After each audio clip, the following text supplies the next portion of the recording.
আসসালামু আলাইকুম।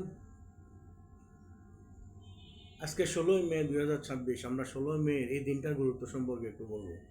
16ই মে number one, যে এই দিনে আন্তর্জাতিক আন্তর্জাতিক আলোক দিবস। মানে ইউনেস্কো বিজ্ঞানী থেরাসের ইউনেস্কো এক বিজ্ঞানী, যেটা আন্তর্জাতিকভাবে লেজার অপারেশন সাকসেসফুল হয়েছিল। নাম্বার টু হলো ঐতিহাসিক ফারাক্কা দিবস।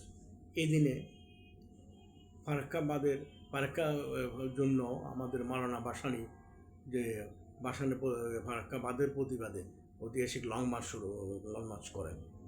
নাম্বার থ্রি, শান্তির জায়গাতে বসবাস করার একটা দিবস। এই দিনে ধর্মবর্ণ গোত্র নির্বিশেষে সবাই ঐক্যবদ্ধভাবে এবং সমঝোতার মাধ্যমে শান্তিতে বসবাস করার জন্য এই দিনটা পালন করা হয়।